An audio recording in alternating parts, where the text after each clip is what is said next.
From the Shanghai Five to one of the largest international organizations. Delegations from more than 20 countries arrived at the SCO Summit in 2025. Aircraft carrying heads of state from different parts of the world were arriving in China one after another. There has never been such a large number of participants represented by heads of state at any previous summit. This demonstrates, firstly, the increased authority of this organization, and secondly, that it is becoming increasingly effective and representative on the international stage. 2 days of packed program. Leaders used every minute to exchange views on key international matters. So, on the way to the main session hall, Russian President Vladimir Putin spoke with Indian Prime Minister Narendra Modi. In his account on one of the social media platforms, the head of Indian government soon made a post, noting that such meetings are always pleasant. This is the politician's first visit to China in the last 7 years. Negotiations with Xi Jinping opened a new chapter in the country's relations. The states announced the imminent resumption of air traffic. Modi continued the topic of developing transport corridors at the meeting of SCO leaders. India has always believed that strong interconnectivity opens doors not only for trade, but also for trust and development. With this in mind, we are working on initiatives such as the Chabahar port and the International North-South Transport Corridor. Thanks to them, we will be able to improve contact with Afghanistan and Central Asia. First of all, this will affect economic integration in the region. SCO countries today occupy 1/4 of the entire globe.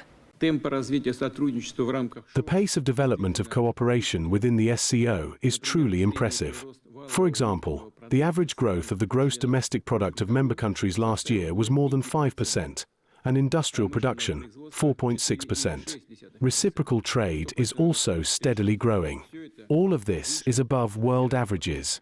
National currencies are being used more and more widely in mutual settlements. With China, their share is above 90%. The effectiveness of economic cooperation, according to the Russian leader, can also be enhanced by the development of its own payment and settlement infrastructure, the formation of a bank of joint investment projects. The latter proposal was recorded in the General Declaration. The SCO will have its own financial organization. China always links its own development with the development of the SCO, with the aspiration of all the peoples of the SCO member states for a beautiful life. To date, the total volume of Chinese investment in the economies of other SCO member states exceeds $84 billion. China's annual trade turnover with other SCO member states exceeds $500 billion. The final document also enshrined the proposal of the President of the People's Republic of China on the reform of global governance. Xi Jinping stressed that the new system should be based on sovereign equality, respect for the principles of international law and multilateralism. I believe that we need to build a multipolar world. We need a world in which all regions, all cultures, all religions, all civilizations can work together. And in efforts to build a multipolar world, the countries of the Shanghai Cooperation Organization play an important role. In my opinion, what SCO represents today is one of the main conditions for the transition to a truly multipolar world. Together with the Tianjin Declaration, the summit participants approved the organization's development strategy until 2035, enshrining key areas of partnership in economics, politics, and security for the next 10 years.